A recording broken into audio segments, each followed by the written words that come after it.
We're going to talk about focusing, the third F, if we're going to talk about focus.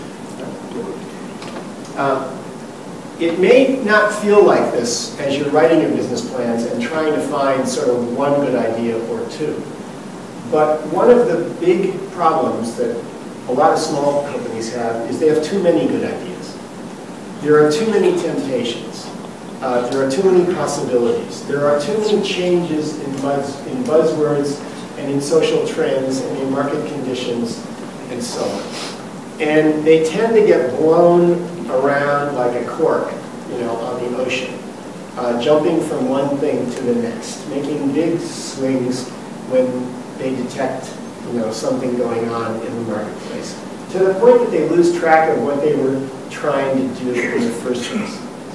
Now, there's an art to knowing when things have really changed and you need to change what you're doing, versus, no, we're still okay. It's true that things have changed, but we don't need to run off in a different direction. We can stick to what we're doing. Or if we do go off in a different direction, we'll focus on that. We'll let go of what we're doing before. Remember ThreadUp, the company that is now in the business of allowing people to exchange what they call gently worn children's clothes. Gently worn children's clothes. We had some skepticism about that plan, and who knows what will happen to ThreadUp. But I remind you that ThreadUp started on an even less likely premise, which is allowing adults to exchange used shirts. At some point in ThreadUp's experience, management decided this just isn't going anywhere. ThreadUp, used shirts are not what people really want to exchange.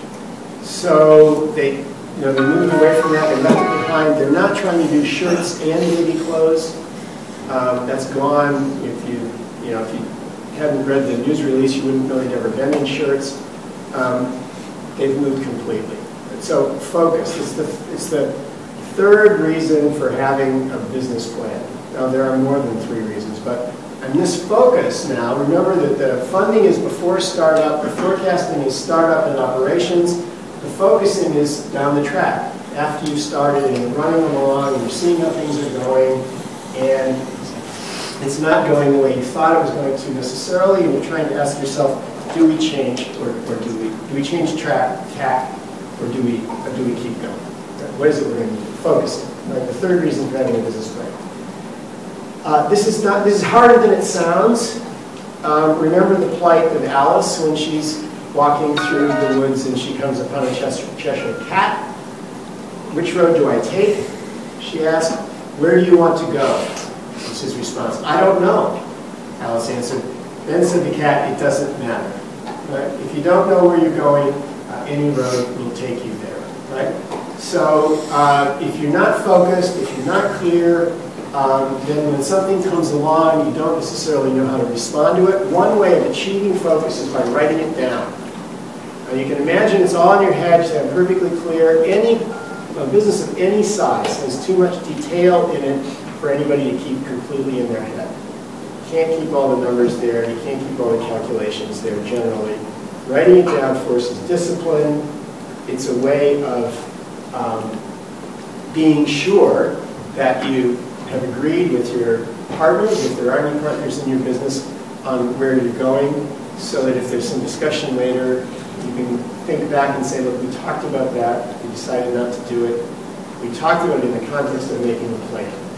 So the written plan is sort of the target that people take on that requires them to focus. It's a way of achieving focus, both in the process of writing it and in the process of sort of having it and looking back at it. There's an American baseball player called Yogi Berra. He's the model for Yogi Bear in the cartoon. But Yogi Berra was a baseball player who was well known for sort of Zen-like statements about the world. For example, he said once, that restaurant has become so crowded that nobody goes there anymore. That's the kind of yogi thing. He wrote a book called When You Come to a Fork in the Road, Take It. Well, that's nice advice, but an entrepreneur really can't do it. You really have to have a way of deciding what is it we're going to do. And the plan can be the basis for helping you make that decision. What is it we're really going to have to do? Okay, so we've talked about business plans for funding, for forecasting, and for focusing.